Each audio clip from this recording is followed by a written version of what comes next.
매력 터지는 브랜드를 발견했습니다. 빌런입니다. 이번 리뷰는 오랜만에 마이크로 브랜드입니다. 브랜드명은 젤러스, 모델은 노바2입니다. 저는 이 젤러스라는 브랜드를 알고는 있었습니다. 하지만 제가 선호하는 시계의 방향성과 완전히 정반대에 위치하고 있는 브랜드라서 이 브랜드가 추구하는 디자인과 비교적 저렴한 가격대가 저를 충족시켜주는 건 불가능하다고 판단했습니다.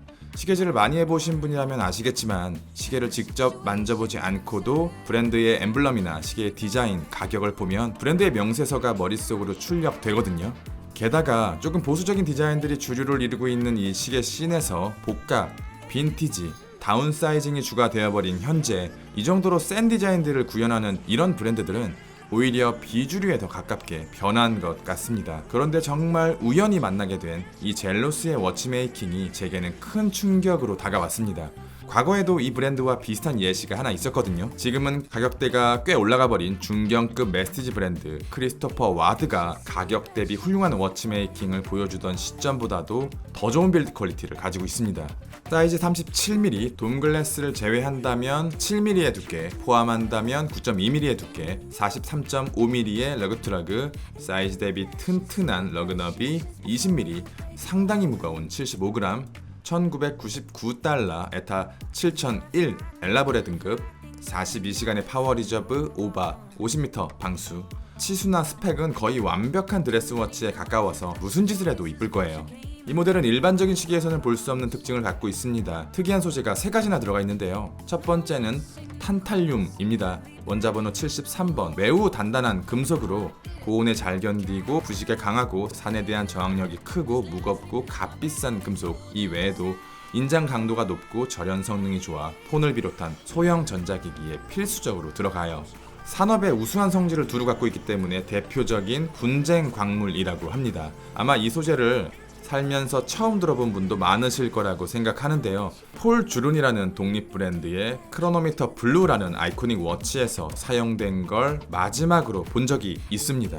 티타늄과 비슷한 소재 정도로 알고 있다가 이번에 소재의 실물을 처음 만져보게 되었는데 굉장히 특이합니다. 브러싱 처리된 부분은 분명 스틸에 가까운데 폴리싱된 부분은 세라믹 느낌이 납니다. 실제 촉감은 스틸에 더 가깝고요.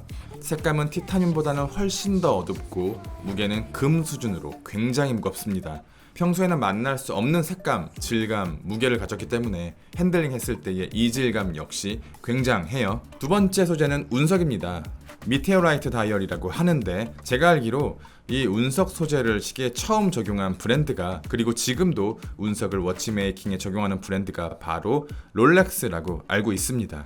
운석이라는 소재를 시계에 적극적으로 사용하는 브랜드가 참 드물어요. 젤로스라는 브랜드를 제가 알게 된 이유도 이 브랜드가 운석 소재를 브랜드의 메인스트림으로 활용하고 있는 몇 안 되는 브랜드이기 때문입니다. 여러 종류의 운석이 있지만 그 중에서도 철과 니켈이 융합되어 불규칙한 패턴을 이루고 있는 운석이 시계 다이얼에 사용된다고 하는데요. 탄탈륨 소재의 색감과 운석의 색감이 나쁘지 않게 어울리는 것 같으나 이 운석 다이얼에는 치명적인 단점이 하나 있습니다.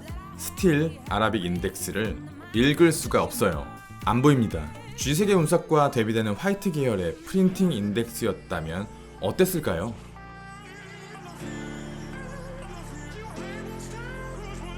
세 번째 소재는 어벤추린입니다. 다이얼의 핸즈홀 부근은 어벤추린 다이얼로 꽉 채워져 있는데 마치 밤하늘에 빛나는 별 같은 어벤추린은 돌입니다.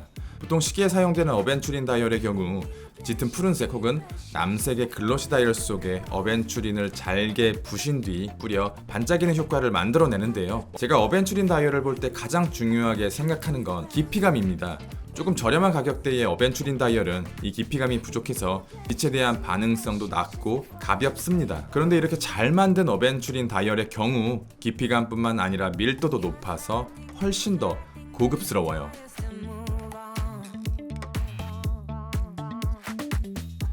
어벤추린 다이얼 같은 경우에는 탄탈륨이나 운석에 비한다면 보기 드문 소재는 아닙니다. 우리가 흔히 만나는 메스티지 브랜드나 럭셔리 브랜드에서는 보기 어렵지만 하이엔드 브랜드에서는 종종 한정판 핑계를 담아 만들어지고요. 이상할 정도로 마이크로 브랜드에서는 흔하게 만들어지는 다이얼 종류입니다. 저는 이게 에나멜 다이얼도 그렇고 이런 어벤추린 다이얼도 그렇고 마케팅의 일부라고 생각해요. 지금은 살몬, 민트 이런 산뜻한 색감이 대중적으로 풀리면서 흔한 다이얼 중에 하나가 되었지만 과거에는 이런 색상 자체만으로도 굉장히 고가에 판매되곤 했습니다. 오해를 하시면 안 되는 게 특정 브랜드의 역사와 히스토리, 아이코닉의 헤리티지를 깎아내리려고 하는 게 아닙니다.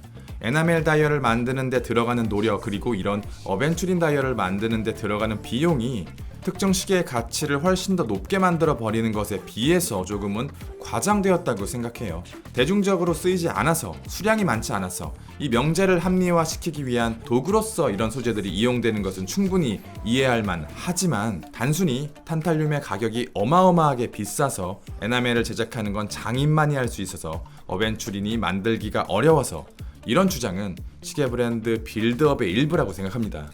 케이스의 빌드 퀄리티는 정말 말도 안 되게 좋습니다. 이 모델이 탄탈륨이라는 독특한 소재와 운석과 어벤츄린이라는 스페셜한 소재들의 조합들로 인해 가격이 꽤 비싼 편입니다만, 이 시계의 빌드 퀄리티를 고려한다면 그렇게 비싼 가격은 아니라고 생각해요. 물론 이건 이 브랜드에 대한 신뢰와 믿음을 갖고 계신 분에게 한정되는 말이라고 생각합니다. 러그의 끝, 러그의 측면, 케이스의 옆면, 베젤. 제가 이 브랜드의 이것보다 저렴한 모델들의 빌드 퀄리티를 실제로 경험해보지 못해서 100% 확정지어 말씀드리는 것은 조금 부담스러운데요. 만약에 이 브랜드가 가격에 따라 빌드 퀄리티를 다르게 만들어내는 비상식적인 브랜드라면 제가 말실수를 한 게 되겠지만, 그게 아니라면 가격 대비 빌드 퀄리티가 월등히 좋은 브랜드에 속한다고 말씀드리고 싶습니다. 이건 이 브랜드를 경험해보신 여러 애호가 분들의 진술이 필요해요. 무브먼트는 에타 7001 엘라브레 등급으로 42시간의 파워 리저브, 작고 얇고 예쁘고 튼튼하고 안정적인 수동 핸드 와인딩 무브먼트예요. 저는 이 무브먼트를 되게 좋아하는데, 아무래도 수동이라는 메커니즘이 최근 인기 있는 다이버워치나 스포츠워치 혹은 툴워치에 활용되는 게 쉽지 않은 상황이 조금 애석합니다. 아쉬운 건 딱 하나 있습니다. 바로 엠블럼. G자 모양의 이 엠블럼은 이 브랜드가 평소 추구하는 디자인과는 어색하지 않게 잘 어울리는 것 같은데요. 이처럼 클래식한 드레스워치에는 조금은 어색하게 느껴집니다. 젤로스도 그걸 알고 있는지, 아니면 어벤츄린의 매력을 전부 드러내고자 했는지 12시에 브랜드명을 두지 않고 스몰 세컨즈 아래 아주 작게 만들어 숨겨놓았습니다. 빌드 퀄리티가 워낙 훌륭하고 시계 스펙이 이상적이면서 비싸고 화려하고 희귀한 소재가 사용되었기 때문에 이 한정판 모델 자체는 시계에 관심이 있는 분이라고 할지라도 선뜻 도전하기는 쉽지 않다고 생각하지만, 만약 이 브랜드가 가격과 상관없이 균일한 워치메이킹 수준을 유지하고 있다면, 이 정도의 완성도를 가진 시계를 만들어낸다고 가정한다면 상당히 괜찮은 브랜드라고 생각합니다. 리뷰는 여기까지 빌런이었습니다. 감사합니다.